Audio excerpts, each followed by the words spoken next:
A number of people have posted and asked me to discuss how you can get a promotion at work.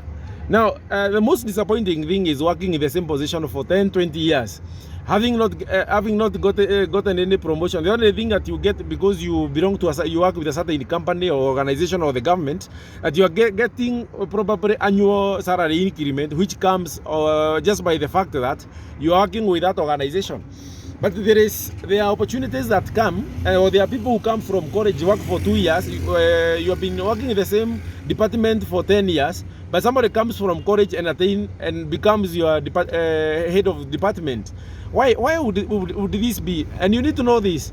For you to earn a promotion, for you to earn to have a better position or even better pay, you must prove yourself, and it is work that it is a price that you have to pay. Unfortunately, most of us you want to sit back and assume that you should be considered for any opportunity or vacancy that comes up because you have worked for 10 or 20 years.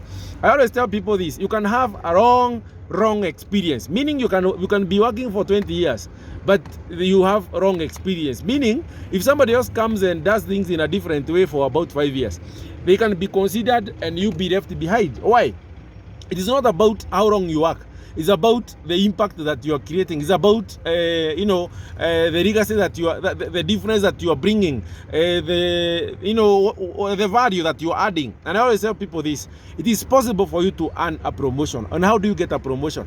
Now, for you to avoid that stagnation, you're working in the same position for 6-7 years, and yet there are vacancies that are coming, and people either the organization or the government is getting people from outside issuing these vacancies to other people. We only remaining that there is nepotism, there is corruption, there is favorism.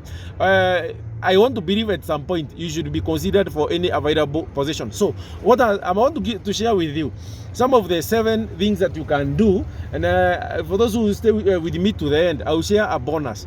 Some of the 7 things that you should do to earn a promotion at the place of work. Number 1 is that you must be an excellent performer. Be an excellent performer in what you do. What roles has been assigned to you? Do you do your work? Or people are always complaining that you have not submitted a certain report.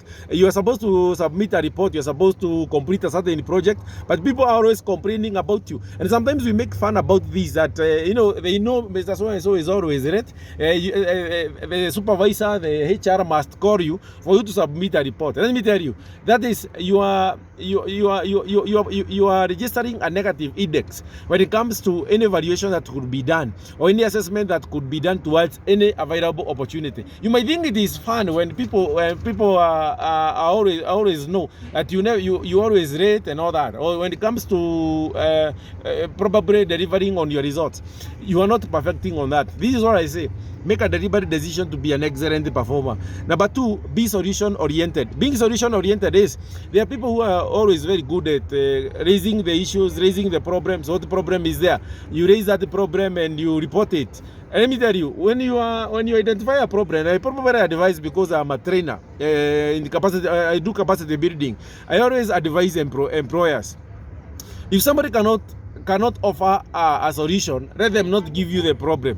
Why? I wanted to advise you this: anytime you identify a problem, always face the management or whoever is managing or running the organization. What is the possible solution to the problems that you have identified? The moment you happen that you offer solutions to any existing problem, in that case, you're likely to have some value that others could not have. So use a solution use a solution oriented approach, meaning that you always have solutions to the problems that we could be having. That way, even when you want to change things, you can always be considered for the new strategy, for the implementation of a strategy that is there. Number 3 is that remain professional. Professionalism actually is a challenge to most people, and this is one of the reasons why most people never considered for any promotion, for any position that comes up, because you are the most unprofessional person when it comes to dressing, when it comes to the way you speak, when it comes to the way you behave in the office. You flirt with everybody, with anyone. Where ni kazi yako ni kucheza kwa ofisi.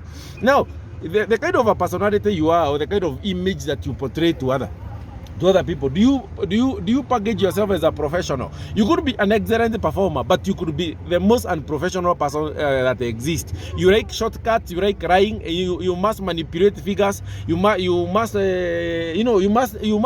come up with a story to an extent that whenever you are presenting or you're saying something, somebody could be knowing that probably you are cunning and you could be lying. No, it's a professional image is very important, and I always advise people, when you're going to work, always dress decently, be decent in your speech, be decent. Hizo michezo mnakuwa nazo kwa ofisi, they will make you remain there forever. You realize that you even have an office sweetheart. When you come in the morning, the kind of language that you use, it is actually a turn off to anybody who is ready to offer you an opportunity or even any promotion. This is my point.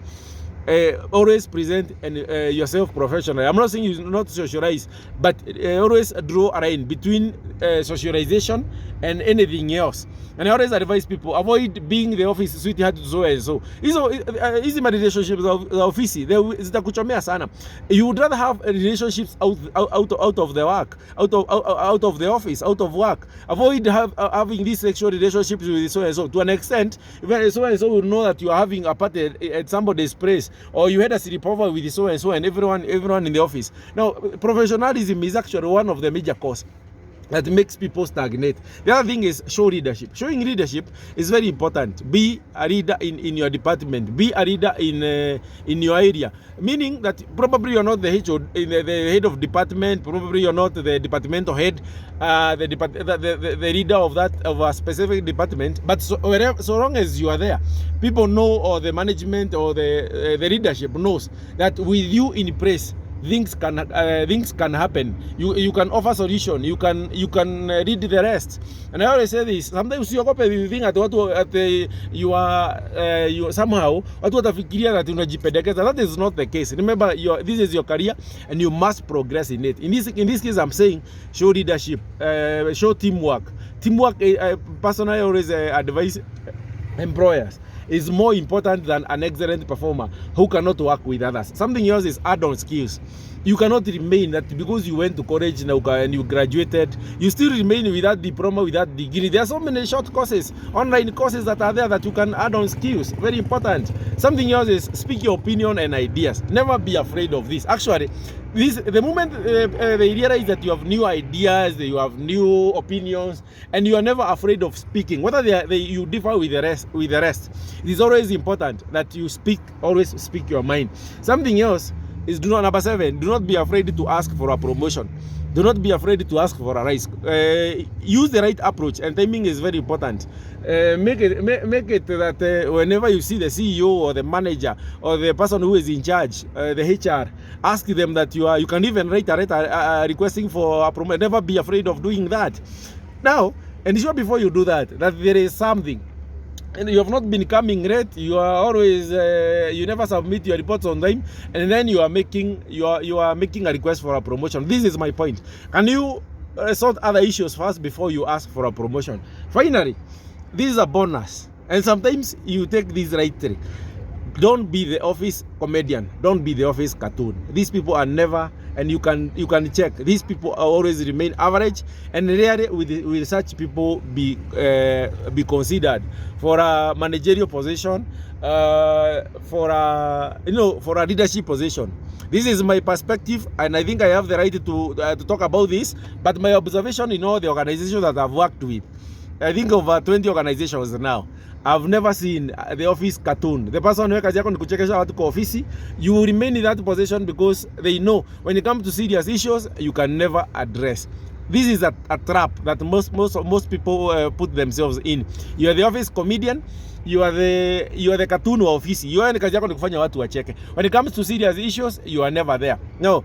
Remember, I'm not saying that we should all remain down, but know how you approach that, so that probably being an office cartoon or the comedian may be a hindrance towards you getting a promotion that you have been looking for. And I wish you well.